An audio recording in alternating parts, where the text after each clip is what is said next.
nitneme inde mo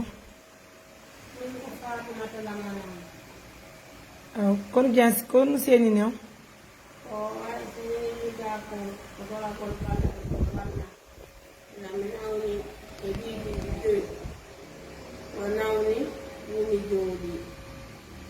mais yaa ngi ci gëre le kian joni budi on fo lanni tay fus joni ala no biya rowani mi lawni betti lanka fulawa be atinanga dami yariga tay pay ko no jangude indu bi tati fo ganya rowani mi yari mi lanni mo e baba ko fi mo don woni ala jangu e mi nena mi ata jangu de ben dan den tabita idon nawni idon ka fulawa min mi la ngayla de gamin na janga ben nan kadi ko dino musa be ka suudi mi wawata sikkas mi akkita mema tayo wala ban wata jangu dala sikkas mi akkiti jande ande min yeta woni dene wata ben dan den tabita mi jang min yaw e ngati be ma ko lo tan men do mi woni seeda en no be ni la yo mi yatto kandal galle don be wata wonde ko jiwno ngal yatima mo o do ni ya on say mi yalti ɗum noon to waɗi amɓe ni o yaltu o fiyon ɓe wata wondude yaɗa yatimajo ɓe yini o kamɓe ɓe wata wondude makko o timma haqqille fotade sonka e amen ɓe henna ok yalti on say min yalti woɓɓe go anniki min sera ma min yeehi kadi min woni ɗon mi woni ɗon ha hettiyankin kadi ɓen noon kadi ɓe ari ɓe ni min woyo min yaltude hokki min yontere ɗon ɓen noon kadi ko fiyonno yaltinani o ɓen noon kadi ko inde min tun gono min ɗaɓɓo place haade ɓen noon ala on yoɓinde o oye komin yeehi yemu nomide yobbude ɓenne min yalti on say min imi yaw ɓini joni yameɓa place ɓeni yaɓuɓe hokki min koye nder yontere jon noon ɓay ko gankun no wadde examen mi mara suudu ka fulawa mi mara suudu ka sara mi ala kami wona oɗo be makko feƴƴin acci komi weetude mo lebbi ɗiɗi e makko ɓe naɓi ɗam ka cango ɓeni ko ton min loototo mi yehi mi looti to ŋaami jibinimo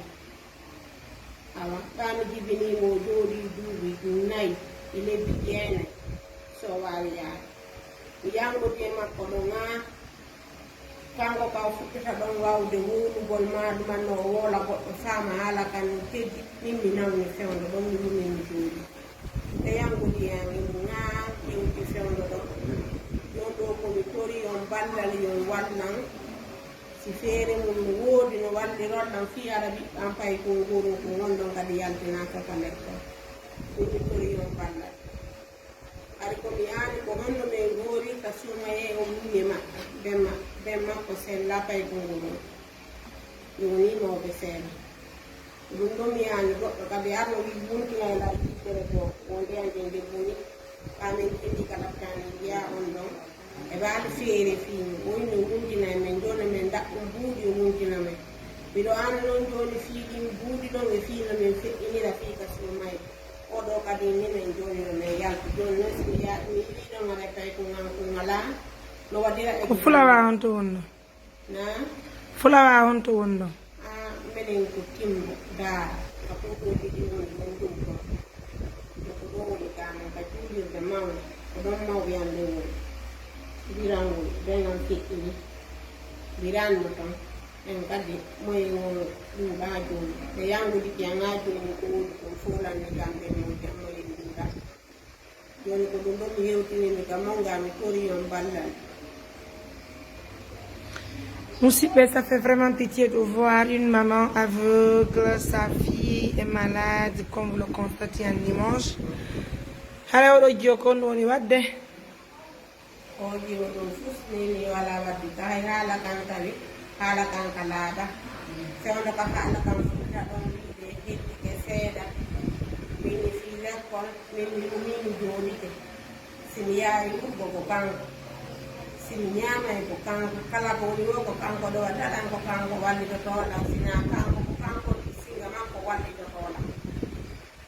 min joni mi har joni mo fiino singa makko jangira min woni ɗo ha joni ɓeni joni o wata wonnude lamude makko joni min kanko haqqidala min ɓe wata wonnude yam nokku Jonno ñewatana bude pay kunkun dara timbo kala ko non timbo kadi de inna. To me bal fere moy fino man no to so ye la ka ame no ye Oh. So ya wata se kude la no ngi tingo moy ngala ma o se pa no ila no ngi di bale joli mo jango de santre no wat examen ni ko de ngal ni ko ni gam. Aussi bien, nous vous prions de l'aider, hein. Comme le constatez, son histoire, ça fait vraiment pitié, assistance humanitaire d'urgence, vous demande de l'aide. Concernant cette situation, en tout cas, nous vous demandons humblement de nous aider pour qu'on puisse trouver une solution pour cette maman qui est vraiment, qui se trouve dans le besoin. Regardez sa fille, ça fait vraiment pitié de voir sa maman dans le besoin et malheureusement, on ne peut pas effacer la souffrance de sa mère. Nous comptons sur les personnes de bonne volonté, surtout nos partenaires de confiance, de nous venir en aide. Encore une fois de plus, merci pour la confiance. Au revoir.